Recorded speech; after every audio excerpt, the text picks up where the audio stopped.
வணக்கம். ஜெம் செய்திகளுக்காக நான் உங்கள் ஸ்னேகப்பிரியா. இந்திய நேரப்படி மதியம் 1:30 மணி செய்திகள். முதலில் ஜெம் தலைப்பு செய்திகளை காணலாம்.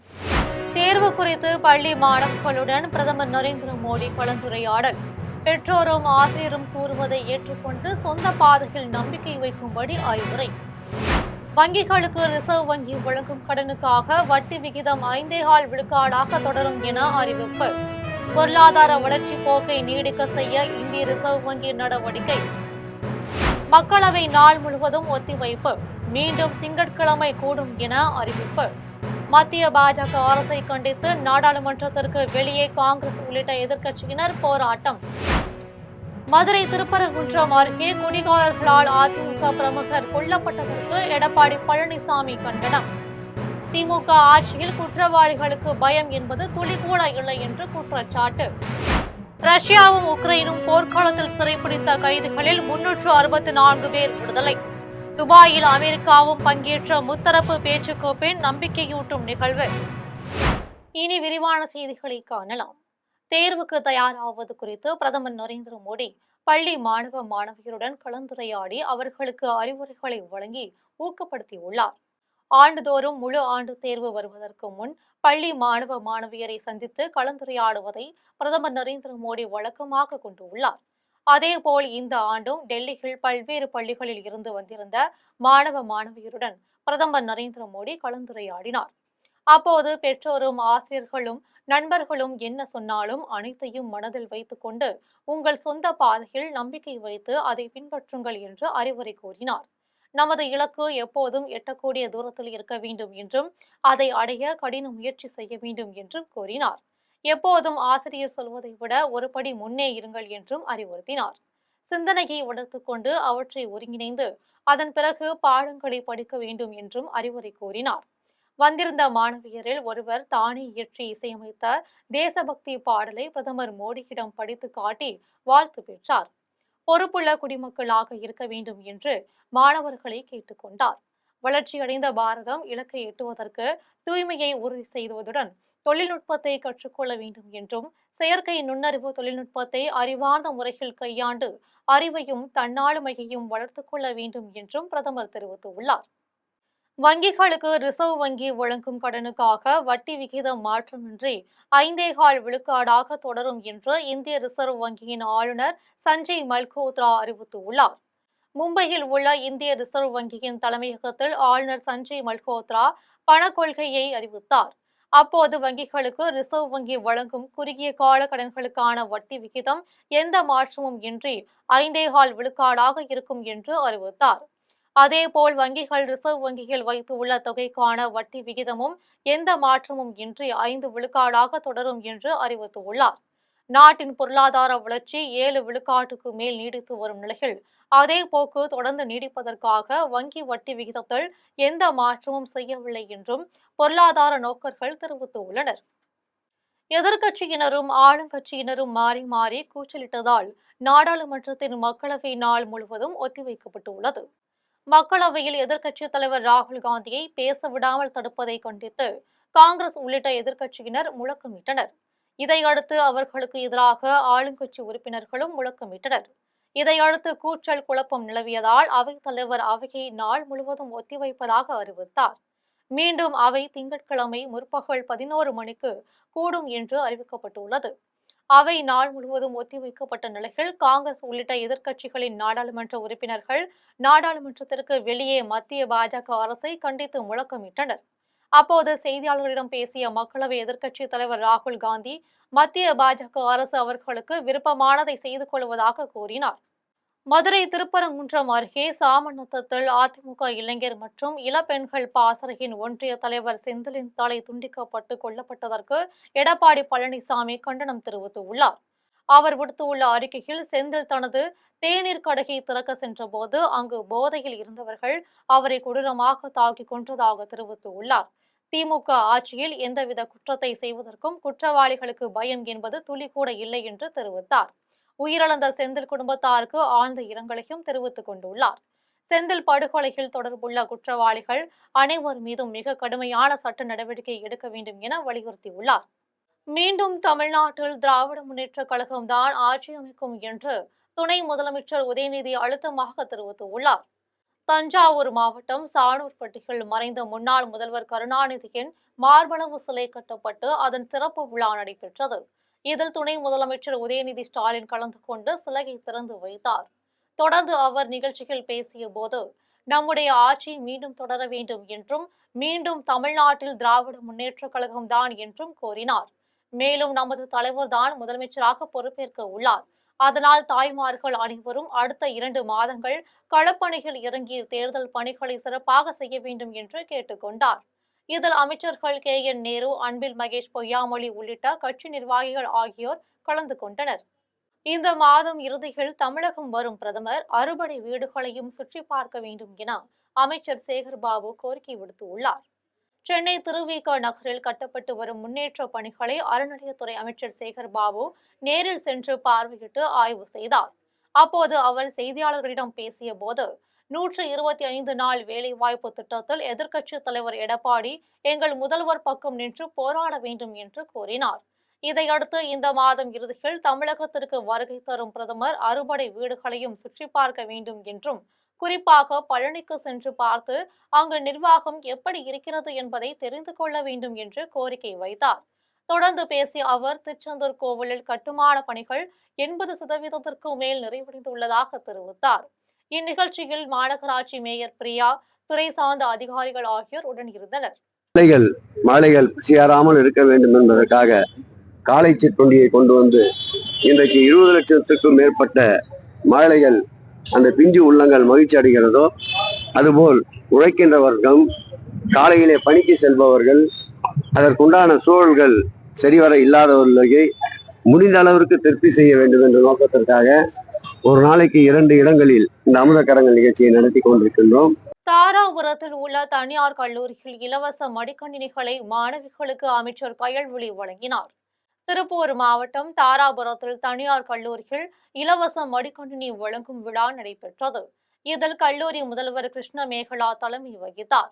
இவ்விழாவில் மனிதவள மேலாண்மை துறை அமைச்சர் கயல்விழி செல்வராஜ் கலந்து கொண்டு நர்சிங் கல்லூரியில் பயிலும் 42 மாணவிகளுக்கு இலவச மடிக்கணினிகளை வழங்கினார். இந்நிகழ்ச்சியில் திமுக தலைமை செயற்குழு உறுப்பினர் தனசேகர், வார்டு கவுன்சிலர் யூசுப் மற்றும் கல்லூரி நிர்வாகத்தினர் பலர் கலந்து கொண்டனர். இந்நிகழ்ச்சியின் இறுதியில் அமைச்சர் கயல்விழி செல்வராஜ் பேசிய போது, தாராபுரத்தில் உள்ள 4 அரசு உதவி பெறும் கல்லூரிகளில் மொத்தம் 624 மடிக்கணினிகள் வழங்கப்பட்டுள்ளன என்றார். மாணவ மாணவிகளுக்கு வேலை தேடுவதற்கும், உயர்கல்வி பயில்வதற்கும், இணைய வழி பயிற்சிகளில் பங்கேற்பதற்கும் மடிக்கணினிகள் உதவும் என்று தெரிவித்தார். கல்வி முன்னேற்றத்திற்கு அரசு தொடர்ந்து ஆதரவு அளிக்கும் என்றும் அவர் கூறினார். அதிமுக எங்களுடைய திட்டங்களை காப்பி அடித்துதான் தேர்தல் அறிக்கையை சொல்கிறது என்று அமைச்சர் தங்கம் தென்னரசு விமர்சித்துள்ளார். விருதுநகர் மாவட்டம் அருப்புக்கோட்டை அருகில் உள்ள கல்குறிச்சியில் திமுக இளைஞரணி நிர்வாகிகள் சந்திப்பு நடைபெறவுள்ளதை ஒட்டி அமைச்சர் தங்கம் தென்னரசு செய்தியாளர்களை சந்தித்து பேசினார். அப்போது பேசிய அவர், திமுக இளைஞரணி செயலாளர் உதயநிதி தலைமையில் நடைபெறுகிற இளைஞரணி நிர்வாகிகள் சந்திப்பு நிகழ்ச்சியில் முதல்வர் மு.க.ஸ்டாலின் பங்கேற்று சிறப்பு உரையாற்ற உள்ளார். இதேபோல் திமுக மூத்த நிர்வாகிகள், இளைஞர் அணி உறுப்பினர்கள் என பலர் பங்கேற்க உள்ளனர். இதையடுத்து அதிமுக எங்களுடைய திட்டங்களை காப்பி அடித்துதான் தேர்தல் அறிக்கையை சொல்கிறது. ஆனாலும் அதிமுக சொல்லத்தான் முடியும் என்றும், திராவிட முன்னேற்ற கழகம் தான் செய்ய முடியும் என்றும் விமர்சித்தார். இளைஞர் அணி நிர்வாகிகள் அனைவரும் நியமிக்கப்பட்டு, அவ்வாறு நியமிக்கப்பட்டிருக்கக்கூடிய ஒவ்வொரு நிர்வாகிகளுக்கும் தனித்தனியாக அவர்களுக்கான அடையாள அட்டை இதுபோல் ஒவ்வொருவருக்கும் வழங்கப்பட்டிருக்கிறது. ஆக இந்த அடையாள அட்டையை பெற்றிருக்கக்கூடியவர்கள் இந்த நான் குறிப்பிட்டிருக்கக்கூடிய இந்த 20 கழக மாவட்டங்களில் இருந்தும் 1 லட்சம் பேர் நாளைய தினம் மாலையில் நடைபெறக்கூடிய நிகழ்ச்சியிலே கலந்து கொள்ள இருக்கிறார்கள். திண்டுக்கல்லில் நடைபெற்ற ஜல்லிக்கட்டு போட்டியை அமைச்சர் சக்கரபாணி கொடியசைத்து தொடங்கி வைத்தார். திண்டுக்கல் மாவட்டம் கொசவப்பட்டியில் புனித அந்தோணியார் ஆலய திருவிழாவையொட்டி ஜல்லிக்கட்டு போட்டி நடைபெற்றது. இப்போட்டியை உணவு மற்றும் உணவு வழங்கல் துறை அமைச்சர் சக்கரபாணி கொடியசைத்து தொடங்கி வைத்தார். இதில் திண்டுக்கல், கரூர், மதுரை, சிவகங்கை, தேனி, புதுக்கோட்டை உள்ளிட்ட பல்வேறு மாவட்டங்களில் இருந்து 800 காளைகளும் 400 மாடுபிடி வீரர்களும் பங்கேற்கின்றனர். காளைகளுக்கும் மாடுபிடி வீரர்களுக்கும் மருத்துவ பரிசோதனைக்கு பிறகு ஜல்லிக்கட்டு போட்டியில் பங்கேற்க அனுமதிக்கப்படுகின்றனர். தொடர்ந்து ஜல்லிக்கட்டு போட்டியை காண நடிகை துஷாரா விஜயன் பங்கேற்று போட்டியை வீடியோ எடுத்து மகிழ்ந்தார்.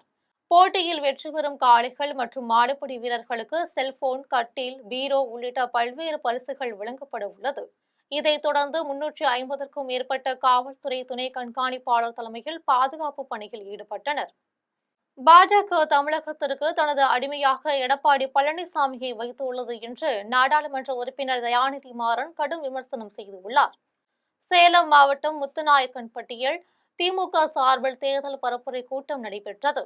இக்கூட்டத்தில் சுற்றுலாத்துறை அமைச்சர் ராஜேந்திரன் தலைமை வகித்தார்.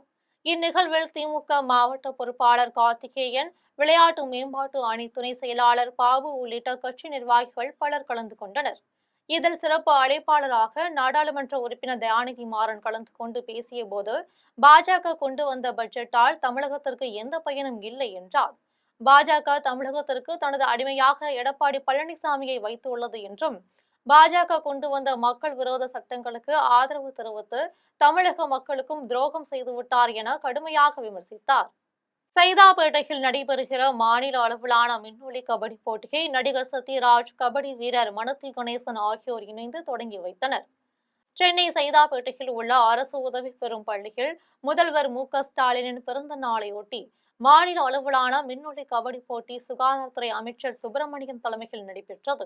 இதில் தமிழ்நாட்டின் முன்னணி மற்றும் ஏராளமான கபடி வீராங்கனைகள் பங்கேற்றனர். தொடர்ந்து நடிகர் சத்யராஜ், கபடி வீரர் மனத்தி கணேசன் ஆகியோர் கலந்து கொண்டு போட்டியை தொடங்கி வைத்தனர். இதையடுத்து போட்டியில் வெற்றி பெறும் அணிக்கு காசோலை வழங்குகின்றனர். இதில் திமுக கட்சி நிர்வாகிகள் பலர் கலந்து கொண்டனர். சோழிங்கநல்லூரில் புதிதாக கட்டப்பட்ட விளையாட்டு திடல் மற்றும் பூங்காவை சட்டமன்ற உறுப்பினர் அரவிந்த் ரமேஷ் பொதுமக்கள் பயன்பாட்டிற்கு திறந்து வைத்தார். சென்னை சோழிங்கநல்லூர் 189வது வார்டில் விளையாட்டு திடல் மற்றும் சிறுவர் பூங்கா புதிதாக கட்டப்பட்டு அதன் திறப்பு விழா நடைபெற்றது. இந்த விழாவில் சட்டமன்ற உறுப்பினர் அரவிந்த் ரமேஷ் கலந்து கொண்டு பொதுமக்கள் பயன்பாட்டிற்காக திறந்து வைத்தார். இதில் மாமன்ற உறுப்பினர் பாபு உள்ளிட்ட கட்சி நிர்வாகிகள், அரசு அதிகாரிகள் ஆகியோர் கலந்து கொண்டனர். அதிமுக ஆட்சியில் கொண்டு வந்த திட்டங்களுக்கு ஸ்டிக்கர் ஒட்டக்கூடிய ஆட்சிதான் தற்போது நடைபெற்று வருகிறது என முன்னாள் அமைச்சர் விஜயபாஸ்கர் தெரிவித்துள்ளார்.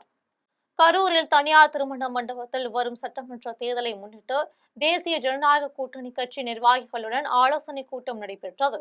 இதில் முன்னாள் அமைச்சர் விஜயபாஸ்கர் தலைமை வகித்தார். இந்நிகழ்ச்சியில் கூட்டணி கட்சி நிர்வாகிகள் பலர் கலந்து கொண்டனர். இக்கூட்டத்தில் முன்னாள் அமைச்சர் விஜயபாஸ்கர் பேசிய போது, தலைமை யாரை முடிவு செய்து வேட்பாளராக அறிவிக்கிறார்களோ அவர்களை வெற்றி பெற வைத்து திமுக அரசை வீட்டுக்கு அனுப்ப வேண்டும் என்றார். தேர்தல் அறிக்கையை காப்பி அடிக்க வேண்டிய அவசியம் தங்களுக்கு கிடையாது என்றும், அதிமுக ஆட்சியில் கொண்டு வந்த திட்டங்களுக்கு ஸ்டிக்கர் ஒட்டக்கூடிய ஆட்சிதான் இந்த 5 ஆண்டுகள் நடைபெற்று வருகிறது என்றும் தெரிவித்தார்.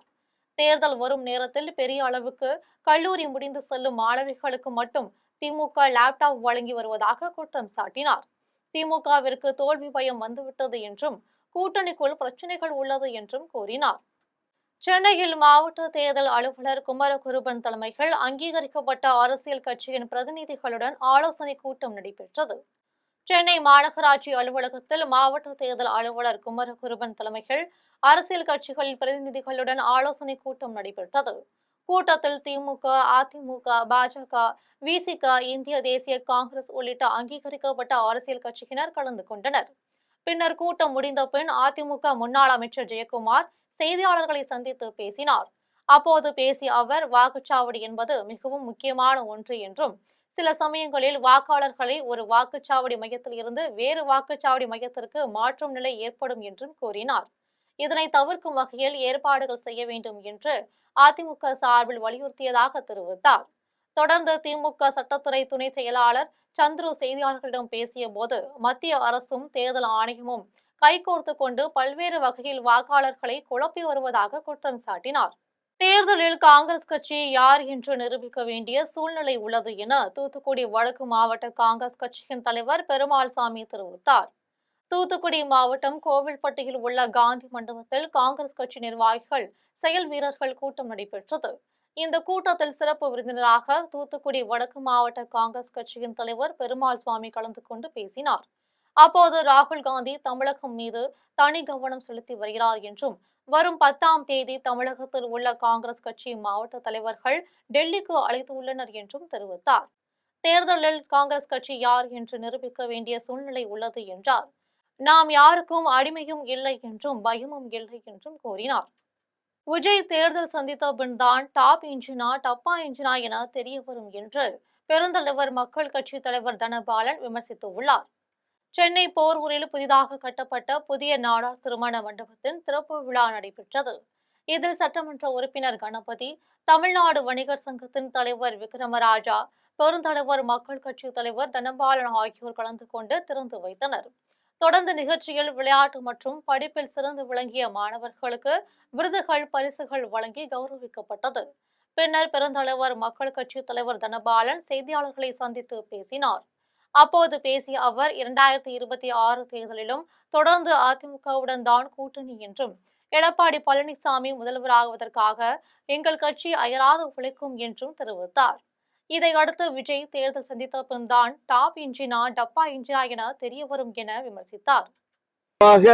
அவரை விட இவர் சிறப்பாக செய்வார்கள் என்ற ஐயப்பாடும் இல்லை. ஏன்னா ஒவ்வொரு முறை ஆட்சி மாறும்பொழுதும் ஒவ்வொருவரும் சொல்வதெல்லாம் கடனில் மூழ்கி கொண்டிருக்கிறது என்று. ஆனால் அவர்கள் சிறப்பான ஆட்சியில் நிச்சயமாக கடன் ஒழிப்பது மட்டுமல்ல, சிறந்த ஆட்சி நிச்சயமாக நம்முடைய எடப்பாடி அவர் கொடுப்பார்கள்.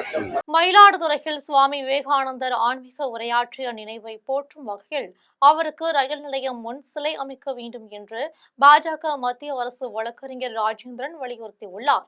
மயிலாடுதுறை ரயில் நிலையத்தில் சுவாமி விவேகானந்தர் ஆன்மீக உரையாற்றிய நினைவையொட்டி அவரது உருவப்படத்திற்கு பாஜக மத்திய அரசு வழக்கறிஞர் ராஜேந்திரன் தலைமையில் பாஜகவினர் மலர் மாலை மற்றும் சந்தன மாலை அணிவித்து கற்பூரம் காட்டி வழிபட்டனர். பின்னர் பாஜக மத்திய அரசு வழக்கறிஞர் ராஜேந்திரன் செய்தியாளர்களை சந்தித்து பேசினார். அப்போது பேசிய அவர், அம்ரித் பாரத் திட்ட பணிகள் நிறைவடைந்தவுடன் சுவாமி விவேகானந்தரின் உருவப்படத்தினை முக்கிய இடத்தில் மீண்டும் பொருத்த வேண்டும்.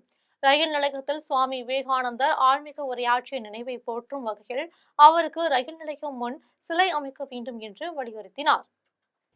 இந்த 130 ஆண்டுகள் நிறைந்த பிறகு இந்த விழாவை கொண்டாடுவதற்காக இந்த படம் தற்பொழுது எங்கேயோ ஒரு இடத்துல இருந்ததை எடுத்து வந்து சுத்தம் செய்து இந்த விழாவை அடையாளபூர்வமாக கொண்டாடி கொண்டிருக்கிறோம். தாராபுரம் நகராட்சி அலுவலகத்தில் நகர்மன்ற கூட்டத்தில் 63 தீர்மானங்கள் நிறைவேற்றப்பட்டது. திருப்பூர் மாவட்டம் தாராபுரம் நகராட்சி அலுவலகத்தில் நகர்மன்ற கூட்டம் நடைபெற்றது. இந்த கூட்டத்திற்கு நகராட்சி ஆணையாளர் முஸ்தபா தலைமையில் வகித்தார். இந்த கூட்டத்தில் தாராபுரம் நகராட்சி பகுதிகளில் சாக்கடை வசதி, தெருவிளக்கு பராமரிப்பு, குடிநீர் விநியோகம் உள்ளிட்ட பல்வேறு முக்கிய பொருட்கள் விவாதிக்கப்பட்டன. தெருவிளக்கு உள்ளிட்ட அடிப்படை வசதி குறைபாடுகளுக்கு தீர்வு காணும் வகையில் நடவடிக்கைகள் எடுக்க தீர்மானிக்கப்பட்டது. இதன் தொடர்ச்சியாக மொத்தம் 63க்கும் மேற்பட்ட தீர்மானங்கள் நிறைவேற்றப்பட்டன. இதைத் தொடர்ந்து நஞ்சியம்பாளையத்தில் உள்ள வளமீட்பு மையத்தில் உலர் கழிவுகள் பேலிங் செய்து சிமெண்ட் தொழிற்சாலைகளுக்கு எரிபொருளாக அனுப்பப்படுகிறது. இதில் 3 மாத காலத்திற்கு பழைய விகிதத்திலேயே பணி நீட்டிப்பு வழங்க 5 லட்சம் ரூபாய் கூடுதல் செலவினத்திற்கு மன்ற அனுமதி கோரப்பட்டது. இக்கூட்டத்தில் நகர்மன்ற தலைவர் பாபு கண்ணன், தாராபுரம் நகராட்சிக்குட்பட்ட 30 வார்டுகளை சேர்ந்த கவுன்சிலர்களில் 27 பேர் கலந்து கொண்டனர். பொதக்குடியில் புதிய பள்ளிவாசல் திறப்பு விழாவையொட்டி இந்து மதத்தினர் மத நல்லிணக்கத்தை ஏற்படுத்தும் வகையில் சீர்வரிசை எடுத்து சென்ற சம்பவம் பெரும் நெகிழ்ச்சியை ஏற்படுத்தியுள்ளது. திருவாரூர் மாவட்டம் கூத்தாநல்லூர் அருகே பொதக்குடியில் 2 கோடி ரூபாய் மதிப்பீட்டில் புதிதாக கட்டப்பட்ட பள்ளி வாசலின் திறப்பு நடைபெறுகிறது. இதையொட்டி சுற்றியுள்ள கிராமத்தை சேர்ந்த இந்து மதத்தினர் மத நல்லிணக்கத்தை ஏற்படுத்தும் வகையில் மேல தாளங்களுடன் 150 தட்டுகள் சீர்வரிசை எடுத்து ஊர்வலமாக பள்ளிவாசலுக்கு சென்றனர். தொடர்ந்து சீர்வரிசை எடுத்து வந்த இந்து மதத்தினரை இஸ்லாமியர்கள் கட்டி அணைத்து குளிர்பானம் கொடுத்து வரவேற்று மரியாதை செய்தனர். இந்த சம்பவம் அப்பகுதியில் உள்ள அனைத்து தரப்பு மக்களிடையே பெரும் நிகழ்ச்சியை ஏற்படுத்தியது. அதுக்கு நாங்கள் பல தலைமுறையாக நாங்கள் எல்லாருமே மாமன், மச்சான், அண்ணன், தம்பி உறவாக இருக்கோம். அந்த அடிப்படையில் இன்றைக்கி நாங்கள் ஏராளமானோர் எந்த ஜாதி மத பாகுபாடு இல்லாமல் வந்து கலந்துக்கிட்டு சீர்வரிசையோடு வந்து எங்களோட சமூக நல்லிணக்கத்தை பறைசாற்றியிருக்கோம். தேனியில் திமுக நிர்வாகி என்பதால் போலியாக புகார் கொடுத்து கைது செய்யப்பட்ட தனது மகனை விடுவிக்க வேண்டும் என பாதிக்கப்பட்ட பெண் காவல் கண்காணிப்பாளரிடம் கோரிக்கை விடுத்துள்ளார். தேனி மாவட்டம் போடிதாசன்பட்டி கிராமத்தை சேர்ந்த பாலமுருகன் மாற்று சமுதாயத்தை சேர்ந்தவர். இவரிடம் திமுக நிர்வாகியான சுப்புராஜ் தகராறு செய்துள்ளதாக கூறப்படுகிறது. இதனால் இருவருக்கும் பிரச்சனை ஏற்பட்டது. இந்நிலையில் சுப்புராஜ் மகன் பவுன்ராஜ் மற்றும் அவர்களுடன் ரஞ்சித், மதுர வீரன், பெருமாள் உள்ளிட்ட 30க்கும் மேற்பட்ட நபர்கள் பாலமுருகனின் வீட்டிற்கு சென்று கற்கள் கொண்டு எரிந்து தாக்குதலில் ஈடுபட்டனர். இதனை தடுக்க வந்த பாலமுருகனின் தம்பி வீரராகவனை கடுமையாக தாக்கியதில் அவருக்கு முகத்தில் காயம் ஏற்பட்டது. இதைத் தொடர்ந்து கற்களை கொண்டு வீடு மற்றும் கார் ஆகியவற்றை சேதப்படுத்தி சென்று உள்ளனர். இதையடுத்து பாலமுருகன் மீது ஆண்டிப்பட்டி காவல் நிலையத்தில் சுப்புராஜ் PCR வழக்கு பதிவு செய்துள்ள நிலையில் திமுக நிர்வாகி என்பதால் பாலமுருகனை கைது செய்து சிறையில் அடைத்தனர்.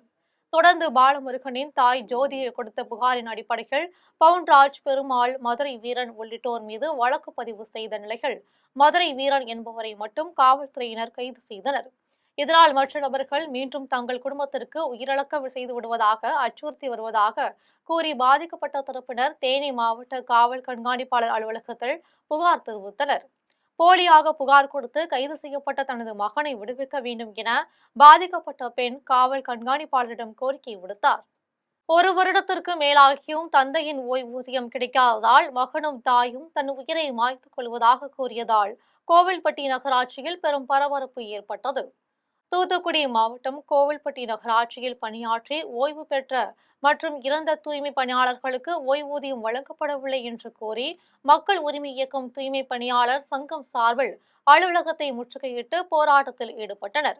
இதில் மாநில தலைவர் சுடலைமணி தலைமை வகித்தார்.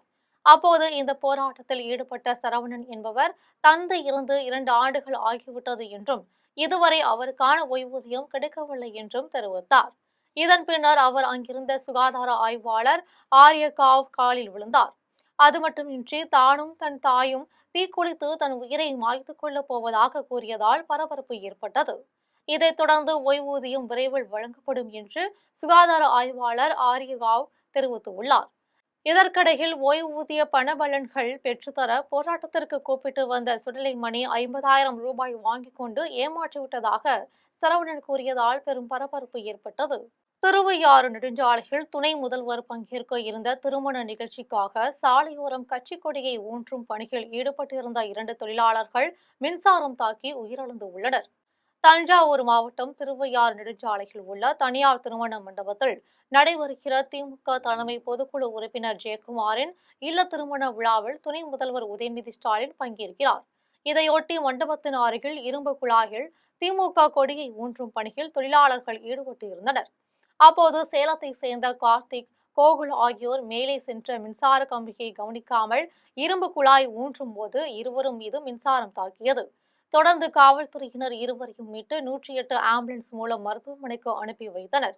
ஆனால் செல்லும் வழியிலேயே இருவரும் பரிதாபமாக உயிரிழந்தனர். இதுகுறித்து காவல்துறையினர் வழக்கு பதிவு செய்து விசாரணை மேற்கொண்டு வருகின்றனர். திண்டுக்கல் மாவட்டம் பழனி வட்டாட்சியர் அலுவலகத்தில் சர்வர் கோளாறு காரணமாக 2 மாதமாக பட்டா உட்பிரிவு பிரித்து வழங்கும் இணையதள பிரச்சினைகள் பாதிக்கப்பட்டுள்ளதாக பொதுமக்கள் வேதனை தெரிவித்துள்ளனர். பழனி வட்டாட்சியர் அலுவலகத்தில் தென்னிந்திய பார்வர்ட் பிளாக் கட்சியின் மாநில பொதுச் செயலாளர் சபரி என்பவர் பட்டாவை இணையதளத்தில் பிரிப்பதற்காக மனு கொடுத்து 50 நாட்களை கடந்துள்ளது. இந்நிலையில் செய்தியாளர்களிடம் பேசிய அவர் 15 நாட்களில் பட்டா டிவிஷன் மாற்றப்படும் என கூறிய நிலையில் 50 நாட்களை கடந்தும் தனக்கு பட்டா எதுவும் இதுவரை மாறவில்லை என்று தெரிவித்தார். சர்வர் பிரச்சனையால் பணிகள் பாதிக்கப்பட்ட நிலையில் மாவட்ட ஆட்சியர் இதில் தலையிட்டு சர்வர் பிரச்சனையை சரி செய்து கொடுக்க வேண்டும் என கோரிக்கை விடுத்துள்ளார். சர்வேயரை பார்க்குறேன், நான் அந்த ஏரியாவுக்கு சரியான சர்வேயர் போடலைங்க, அவர் வேற ஒரு ஆளை போட்டிருக்காங்கன்றாங்க. அந்த சர்வேயர் பேரை கேட்டோம்னா அதை சொல்ல மாட்டாங்க. கரெக்டாக அப்புறம் பிடிச்சி நானும் ஒரு வாரம் அலைஞ்சு கேட்டதுக்கு அங்கே ரங்கசாமின்னு ஒருத்தரை போட்டிருக்காங்க. அவரையும் கேட்டேன், அண்ணா என்னை போட்டிருக்காங்கண்ணே, சப்ஜூடாக போட்டிருக்காங்க, ஆனால் பட்டாவுக்கு எல்லாமே நான் தாசில்தாராக எல்லாத்துக்கிட்டையும் கையெழுத்து வாங்கி கொடுத்துட்டேன். திருவள்ளூர் மாவட்டம் திருமழிசையில் கப்பலோட்டிய தமிழன் சிதம்பரனார் சிலையை அரசு சார்பில் அமைக்க வலியுறுத்தி பூவிருந்தவள்ளி வட்டாட்சியர் அலுவலகத்தில் பாஜக சார்பில் மனு அளிக்கப்பட்டது. பூவிருந்தவள்ளி வட்டாட்சியரிடம் ஒன்றிய பாஜக தலைவர் பிரபாகரன் தலைமையில் மனு அளித்தனர். அதில் திருமழிசையில் கப்பலோட்டிய தமிழன் வ.உ. சிதம்பரனாரின் சிலையை தமிழக அரசு சார்பில் நிறுவ வேண்டும் என்று கோரியுள்ளனர். மனு அளித்தபோது பாஜக மாவட்ட பொதுச் செயலாளர் மணிகண்டன், ஆன்மீக பிரிவு மாவட்ட தலைவர் உதயகுமார், மொரார்ஜி தேசாப், சந்தானம், சாத்தியப்பன், அருள் உள்ளிட்ட நிர்வாகிகள் கலந்து கொண்டனர். கப்பலோட்டிய தமிழர் வ.உ. சிதம்பரனாருக்கு திருமழிசை பகுதியில், பொந்தமல்லி தாலுக்கா உட்பட்ட திருமழிசை பகுதியில் பொது இடத்துல, பொதுமக்கள் கூடக்கூடிய இடத்துல ஒரு சிலை வச்சு அவரை கௌரவப்படுத்தணும் அப்படின்றதுக்காக ஒரு மனு கொடுத்தோம். அதை தாசில்தார்கிட்ட ஃபார்வர்ட் பண்ணியிருக்காங்க. அதிமுக சட்டமன்ற உறுப்பினருமான தளவாய் சுந்தரம் குமரியில் மூத்த அதிமுக நிர்வாகிகளை வெறுப்பேற்றி துரத்துவதாக குற்றச்சாட்டு எழுந்துள்ளது. கன்னியாகுமரி மாவட்ட அதிமுக முன்னாள் செயலாளரும் முன்னாள் பால்வள வாரிய தலைவருமான அசோகன் பேசி வெளியிட்டுள்ள வீடியோ ஒன்று சமூக வலைதளங்களில் வைரலாகி வருகிறது. அந்த வீடியோவில் அதிமுகவின் அமைப்பு செயலாளரும் குமரி கிழக்கு மாவட்ட செயலாளர் சட்டமன்ற உறுப்பினருமான தளவாய் சுந்தரம் தன்னை புறக்கணித்து வருவதாகவும், சிறுவயது முதலே அதிமுகவில் செயல்பட்டு வருவதோடு பலமுறை கட்சிக்காக சிறை சென்ற தன்னை தொடர்ந்து புறக்கணிப்பதால் மனவேதனை அடைந்துள்ளதாகவும் தெரிவித்துள்ளார். எதிர்காலத்தில் தளவாய் சுந்தரம் அமைச்சரானால் கூட அவர் முன் கைகட்டி நிற்க மாட்டேன் எனவும், கடந்த காலத்தில் அவர் அமைச்சராக இருந்த போதும் அவரிடம் கைகட்டி நின்றதில்லை எனவும் குறிப்பிட்டுள்ளார். தளவாய் சுந்தரத்தால் கட்சியை சேர்ந்த மூத்த நிர்வாகிகள் வெளியேறி மாற்று கட்சியில் சேர்ந்த நிலையில் தன்னையும் புறக்கணிப்பதால் தான் மற்றொரு கட்சிக்கு செல்ல மாட்டேன் எனவும் கூறியுள்ளார். இந்த வீடியோ அதிமுக தொண்டர்களிடையே சலசலப்பை ஏற்படுத்தியுள்ளது. நாமக்கல்லில் கொடி நாளுக்காக அரசு அதிகாரிகள் கட்டாயப்படுத்தி 1000 ரூபாய் வாங்குவதாக பொதுமக்கள் குற்றம் சாட்டியுள்ளனர். நாமக்கல் மாவட்டம் சேந்தமங்கலம் பேரூராட்சியில் பல்வேறு பணிகளுக்கு வரும்போது மக்களை கட்டாயப்படுத்தி 1000 மற்றும் 500 ரூபாய் கொடி நாளுக்காக அரசு ஊழியர்கள் வசூல் செய்வதாக மக்கள் புகார் தெரிவித்துள்ளனர்.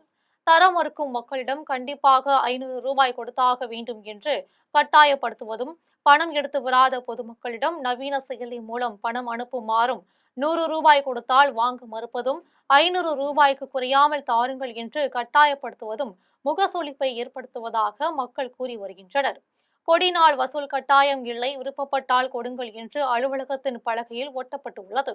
ஆனால் அலுவலக பலகையில் மட்டும் எழுதி கொண்டு பேரூராட்சிக்கு வருபவரிடம் கட்டாயப்படுத்தி பணம் வசூல் செய்வது வேதனை அளிப்பதாக மக்கள் தெரிவித்துள்ளனர். கொடுத்த பணத்திற்கு ரசீது கேட்டால் தீர்ந்துவிட்டது என்று சாக்குப்போக்கு சொல்வது சந்தேகத்தையும் ஏற்படுத்தியுள்ளதாகவும், அதனால் கட்டாயப்படுத்தி பணம் வாங்கும் பேரூராட்சி ஊழியர்கள் மீது அரசு உரிய நடவடிக்கை எடுக்க வேண்டும் என்றும் மக்கள் புகார் தெரிவித்துள்ளனர். தென்காசி மாவட்டம் சங்கரன் கோவிலில் ஜோதி முருகன் என்ற இளைஞர் கொலையை கண்டித்து உறவினர்கள் சாலை மறியலில் ஈடுபட்டனர். சங்கரன் கோவில் ரயில்வே பீடர் சாலையில் தனியாக சென்ற ஜோதி முருகன் என்ற இளைஞரை மர்ம நபர்கள் அரிவாளால் வெட்டி கொன்றுவிட்டு தப்பி சென்றனர். தகவல் அறிந்த காவல்துறையினர் உடலை கைப்பற்றி கூராய்வுக்காக திருநெல்வேலி அரசு மருத்துவமனைக்கு அனுப்பி வைத்தனர். இந்நிலையில் கொலையாளிகளை உடனடியாக கைது செய்ய வலியுறுத்தி ஜோதி முருகனின் உறவினர்கள் சங்கரன் கோவில் பேருந்து நிலையம் முன்பு உள்ள 4 முக்கு சாலையில் திடீரென மறியலில் ஈடுபட்டனர். அவர்களிடம் காவல் துணை கண்காணிப்பாளர் செங்கோட்டு வேலன் பேச்சு நடத்தினார். கொலையாளிகளை கைது செய்ய நடவடிக்கை மேற்கொண்டு வருவதாக கூறியதை அடுத்து சாலை மறியலில் ஈடுபட்டவர்கள் கலைந்து சென்றனர். புதுக்கோட்டை மாவட்டம் கரம்பக்குடி அருகே 17 வயது சிறுமியை காதலித்து கர்ப்பமாக்கிய 18 வயது இளைஞர் போக்சோ வழக்கில் கைது செய்யப்பட்டுள்ளார். கரம்பக்குடி அருகே உள்ள புளியஞ்சோலையை சேர்ந்த 18 வயது இளைஞர் தௌஃபிக். இவரும் கரம்பக்குடியை சேர்ந்த 17 வயது சிறுமியும் 1.5 ஆண்டுகளாக காதலித்து வந்ததாக கூறப்படுகிறது. இந்நிலையில் தௌஃபிக் 17 வயது சிறுமியை கர்ப்பமாக்கியுள்ளார். சிறுமி கர்ப்பமானதால் வீட்டில் தெரிந்ததால் பிரச்சனை ஆகிடும் என்று எண்ணி அவரை திருப்பூருக்கு தௌஃபிக் அழைத்து சென்றுள்ளார். இதனைத் தொடர்ந்து சிறுமியை காணவில்லை என்று பல்வேறு இடங்களில் தேடிய சிறுமியின் பெற்றோர் ஜனவரி 13ஆம் நாள் கரம்பக்குடி காவல் நிலையத்தில் புகார் கொடுத்தனர். வழக்கு பதிந்து தேடி வந்த நிலையில் சிறுமி 18 வயது இளைஞர் தௌஃபிக்குடன் திருப்பூரில் இருப்பது தெரியவந்தது. இதைத் தொடர்ந்து திருப்பூருக்கு சென்ற காவல்துறையினர் சிறுமியை மீட்டனர். அவரை கர்ப்பமாக்கிய 18 வயது இளைஞர் தௌஃபிக் மீது போக்சோ சட்டத்தில் வழக்கு பதிந்து புதுக்கோட்டை மகளிர் நீதிமன்றத்தில் நிறுத்தி சிறையில் அடைத்தனர். கோவில்பட்டி அருகே கட்டுமான தொழிலாளியை செங்கல்லால் அடித்துக் கொன்ற சகோதரர்கள் உட்பட 3 பேரை காவல்துறையினர் கைது செய்துள்ளனர். தூத்துக்குடி மாவட்டம் கோவில்பட்டி அருகே உள்ள ஆவல் நத்தத்தை சேர்ந்தவர் முத்துராஜ் மகன் கார்த்திக். இவர் கட்டுமான தொழிலாளியாக உள்ளார். இவருக்கு மனைவியும் 2 பெண் குழந்தைகளும் உள்ளனர். இந்நிலையில் நேற்று நள்ளிரவில் கார்த்திக் வீடு அருகே அதே ஊரை சேர்ந்த வேலுச்சாமி மகன்கள் வேல்முருகன், ஐயாதுரை, முத்துசாமி மகன் முனியசுவாமி ஆகியோர் மது அருந்தியுள்ளனர். இதை கார்த்திக் கண்டித்ததால் அவர்களுக்குள் வாக்குவாதம் ஏற்பட்டது. அப்போது ஆத்திரமடைந்த வேல்முருகன் உள்ளிட்ட 3 பேரும் அருகில் கிடந்த செங்கலை எடுத்து கார்த்திகை சரமாரியாக தாக்கிவிட்டு தப்பி சென்றனர். பலத்த காயமடைந்த கார்த்திக் நிகழ்விடத்திலேயே உயிரிழந்தார். தகவல் அறிந்த காவல்துறையினர் கார்த்திக் உடலை கூராய்வுக்காக அரசு மருத்துவமனைக்கு அனுப்பி வைத்தனர். இது தொடர்பாக வழக்கு பதிந்து கொலையாளிகளை தேடி வந்தனர். இந்நிலையில் கோவில்பட்டி பேருந்து நிலையத்தில் வேலுமுருகன், ஐயாதுரை, முத்துசாமி ஆகிய மூவரையும் கைது செய்தனர். காரைக்காலில் 15 வயது சிறுமிக்கு பாலியல் தொந்தரவு செய்த இளைஞருக்கு 20 ஆண்டு சிறை தண்டனை விதிக்கப்பட்டுள்ளது.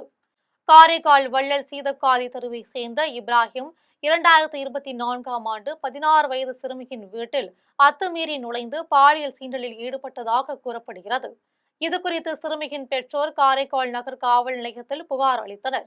இதன் அடிப்படையில் இப்ராஹிம் மீது போக்சோ சட்டத்தின் கீழ் வழக்கு பதிந்த காவல்துறையினர் அவரை கைது செய்து சிறையில் அடைத்தனர். அவர் மீது காரைக்கால் போக்சோ நீதிமன்றத்தில் வழக்கு நடைபெற்று வந்தது. இந்த வழக்கில் இப்ராஹிம் மீதான குற்றம் உறுதி செய்யப்பட்டதால் அவருக்கு 20 ஆண்டு கடுங்காவல் தண்டனையும் 20,000 ரூபாய் அபராதமும் விதித்து நீதிபதி உத்தரவிட்டார். அபராதம் கட்ட தவறினால் மேலும் 6 மாதம் கடுங்காவல் தண்டனை வழங்கவும் உத்தரவிட்டுள்ளார். தூத்துக்குடி மாவட்டம் கோவில்பட்டி அருகே தேசிய நெடுஞ்சாலையில் கார்கள் மோதிக்கொண்டதில் 2 பேர் உயிரிழந்துள்ளனர். மேலும் 2 பேர் காயமடைந்தனர். திருநெல்வேலி பாளையங்கோட்டை என்ஜிஓ காலனியை சேர்ந்த ராதாகிருஷ்ணன், அவர் மனைவி கவிதா இருவரும் சிவகாசியில் உள்ள உறவினரை பார்த்துவிட்டு காரில் ஊருக்கு திரும்பியுள்ளனர். காரை முத்துக்குமார் என்பவர் ஓட்டி வந்துள்ளார். கோவில்பட்டி அருகே தேசிய நெடுஞ்சாலையில் சென்று கொண்டிருந்த போது திருநெல்வேலியில் இருந்து மதுரை நோக்கி சென்ற கார் சாலை நடுத்தடுப்பை தாண்டி இவர்களின் கார் மீது மோதி சுமார் 250 மீட்டர் தூரம் அந்த காரை இழுத்து சென்றது. இதில் 2 கார்களும் அப்பளம் போல நொறுங்கின. இதில் ஓட்டுநர் முத்துக்குமார் நிகழ்விடத்திலேயே உயிரிழந்தார். ராதாகிருஷ்ணன், அவர் மனைவி கவிதா மற்றொரு காரில் வந்த திருநெல்வேலி வடக்கூரை சேர்ந்த மந்திரமூர்த்தி ஆகியோர் படுகாயமடைந்தனர். தகவல் கிடைத்ததும் கோவில்பட்டி காவல்துறையினரும் தீயணைப்பு துறையினரும் விரைந்து வந்து காயமடைந்தவர்களை மீட்டு கோவில்பட்டி அரசு மருத்துவமனைக்கு கொண்டு சென்றனர். அங்கு ராதாகிருஷ்ணன் உயிரிழந்தார். காயமடைந்த கவிதா, மந்திரமூர்த்தி ஆகியோருக்கு சிகிச்சை அளிக்கப்பட்டு வருகிறது. பாஜகவின் முரட்டு அடிமையாக எடப்பாடி பழனிசாமி திகழ்ந்து வருகிறார் என்று தமிழக துணை முதலமைச்சர் உதயநிதி ஸ்டாலின் கூறியுள்ளார். தஞ்சையில் மகாராஜா மஹால் திருமண மண்டபத்தில் நடைபெறும் முன்னாள் மத்திய நிதித்துறை இணை அமைச்சர் பழனி மாணிக்கம் இல்ல திருமண விழாவில் துணை முதலமைச்சர் உதயநிதி ஸ்டாலின் கலந்து கொண்டு திருமணத்தை நடத்தி வைத்தார். அப்போது உரையாற்றிய உதயநிதி, தமிழ்நாடு இந்தியாவிலேயே வளர்கின்ற மாநிலங்களில் முதல் மாநிலமாக விளங்கி வருகின்றது என்றும், இதையெல்லாம் பொறுக்க முடியாத ஒன்றிய பாசிச பாஜக அரசு பல்வேறு வகையில் நம்முடைய அரசுக்கு தொல்லைகளை கொடுத்து வருகின்றது என்றும் தெரிவித்தார். எதிர்க்கட்சித் தலைவர் எடப்பாடி பழனிசாமி பாஜகவுடைய ஒரு முரட்டு அடிமையா திகழ்ந்து கொண்டிருக்கின்றது என்றும், புதிய கல்விக் கொள்கையை கொண்டு வந்து இந்தியையும் சமஸ்கிருதத்தையும் திணிக்க பார்க்கிறார் என்றும் உதயநிதி ஸ்டாலின் தெரிவித்துள்ளார். இனி வருவது திரையுலக செய்தி. நடிகர் விஜய்க்கு விதித்த 1.5 கோடி ரூபாய் அபராதம் செல்லும் என உயர்நீதிமன்றம் அதிரடி தீர்ப்பு வழங்கியுள்ளது. நடிகர் விஜய் வீட்டிலும் அலுவலகத்திலும் கடந்த 2015ஆம் ஆண்டு வருமான வரித்துறை அதிகாரிகள் திடீர் சோதனை மேற்கொண்டனர். அப்போது புலி திரைப்படத்தில் நடிப்பதற்காக அவர் பெற்ற 15 கோடி ரூபாயை கணக்கில் வராததை அதிகாரிகள் கண்டுபிடித்தனர். இதைத் தொடர்ந்து வருமானத்தை மறைத்ததற்காக விஜய்க்கு 1,50,00,000 ரூபாயை அபராதம் விதித்து கடந்த 2022ஆம் ஆண்டு வருமான வரித்துறை அதிரடி உத்தரவு பிறப்பித்தது. இதை எதிர்த்து சென்னை உயர்நீதிமன்றத்தில் நடிகர் விஜய் வழக்கு தொடர்ந்திருந்தார். இதையடுத்து இந்த வழக்கை தள்ளுபடி செய்து நீதிபதி உத்தரவிட்டார். இவ்வழக்கு தொடர்பாக நீதிபதி பேசியபோது விதிகளுக்கு உட்பட்டுதான் அபராதம் விதிக்கப்பட்டுள்ளது என்று கூறினார். இதனிடையே நீதிபதி உத்தரவை வாசித்த பின்னர் விஜய் தரப்பினர் தீப்பாயத்தை அணுக அனுமதிக்குமாறு கோரிக்கை விடுத்தனர். இதனை ஏற்ற நீதிபதி அனுமதி வழங்கினார். இனி வருவது உலக செய்தி.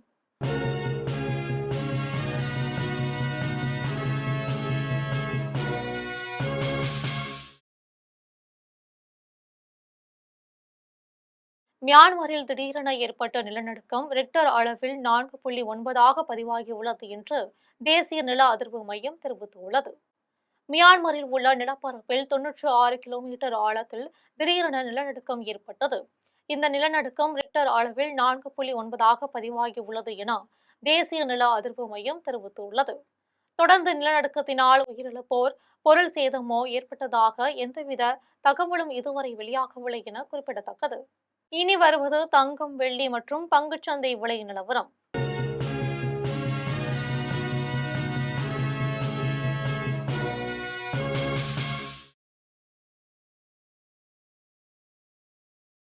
சென்னையில் ஆபரண தங்கம் இன்று ஒரு சவரன் 1,12,960 ரூபாய் விற்பனை செய்யப்படுகிறது. சென்னையில் இன்று ஆபரண தங்கத்தின் விலை கிராமுக்கு 200 ரூபாய் குறைந்து 14,120 ரூபாய்க்கு விற்பனை செய்யப்படுகிறது. மேலும் ஒரு சவரன் 1,600 ரூபாய் குறைந்து 1,12,960 ரூபாய்க்கு விற்பனை செய்யப்படுகிறது. 24 கேரட் தூய தங்கம் ஒரு சவரன் 1,23,232 ரூபாய்க்கு விற்பனை செய்யப்படுகிறது. மேலும் 1 கிராம் வெள்ளி 280 ரூபாய்க்கும் 1 கிலோ வெள்ளி 2,80,000 ரூபாய்க்கும் விற்பனை செய்யப்படுகிறது. இந்திய பங்குச்சந்தைகளில் வணிகம் இன்று சரிவுடன் காணப்படுகிறது. மும்பை பங்குச்சந்தை பங்குவிலை குறியீட்டு எண் சென்செக்ஸ் 94 புள்ளிகள் குறைந்து 83,219 புள்ளிகளில் வணிகமாகிறது. தேசிய பங்குச்சந்தை பங்குவிலை குறியீட்டு எண் நிப்டி 50 புள்ளிகள் குறைந்து 25,592 புள்ளிகளில் வணிகமாகிறது. மீண்டும் ஜம் தலைப்புச் செய்திகள்.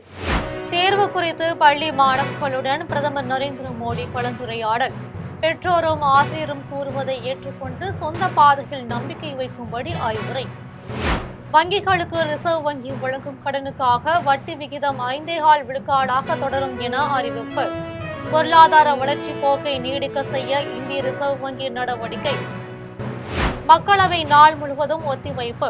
மீண்டும் திங்கட்கிழமை கூடும் என அறிவிப்பு. மத்திய பாஜக அரசை கண்டித்து நாடாளுமன்றத்திற்கு வெளியே காங்கிரஸ் உள்ளிட்ட எதிர்க்கட்சியினர் போராட்டம்.